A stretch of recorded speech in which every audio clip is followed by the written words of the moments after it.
Hi, this is Rich Heffern with this week's Delaware State Chamber of Commerce Legislative Minute. As we discussed last week, the legislature ended on the morning of July 1st. This week we will have our legislative wrap-up and also a report on the budget, which we do every year. One of the things I want to talk about is the governor's executive order asking all of his cabinet secretaries to look at regulations and either change or get rid of those that are obstructive or those which are out of date. But he also asked that the business community contact his office, contact his secretaries, or contact the Delaware State Chamber of Commerce and let us know specifically what regulations they have problems with. This is important. A lot of business people have complained to us about regulations and how they've been obstructive to the business.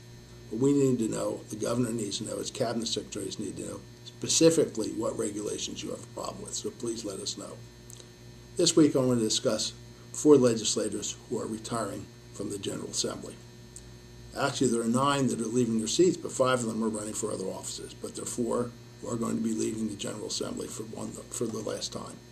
First one is Terry Schooley, Democratic representative from Newark. Terry has spent 8 years in the legislature. Terry's passion has been education, public education. And she's helped make many of the improvements that have been made in the last 8 years, and she's going to be missed by the education community and the business community. Second is Biff Lee, Representative Biff Lee from Seaford. Spent 22 years in the legislature when he replaced his father who had passed away. Biff is a former state trooper, and his area of interest was public safety. He also served as a member of the leadership team of the Republican Party as the whip. Senator Bunning from eastern Sussex County spent 12 years in the House and 16 years in the Senate, 28 years. Senator Bunning was a champion for small business and open government. This year, the Joint Finance Committee met openly and voted openly on the budget. That was because of the hard work that Senator Bunning has done for all these years. One of the members of the Joint Finance Committee actually told me it was a better process in the open, and it was a lot easier. We can thank Senator Bunning for that.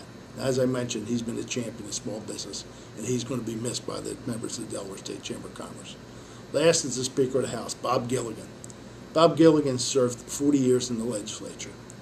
He's been my friend for 40 years. He served in leadership, he served on the Joint Finance Committee, and for the last 6 years he's been Speaker of the House. I don't want to compare Bob to the other speakers. That wouldn't be fair. But I will tell you one thing. He's done one heck of a job. Bob led the state legislature and helped the governor get through the worst recession we've seen since the Great Depression. He also, and I think the experience he learned serving through 3 other recessions, one in the late 70s and 80s, which is almost as severe as the last one in the early 90s and one in the early 2000s. Bob's going to be missed. He's going to be missed by his friends. He's going to be missed by people in both parties. But he deserves his retirement. For 40 years, he is the longest-serving legislator in the history of Delaware. Until next week, this is Rich Heffron, the Delaware State Chamber of Commerce.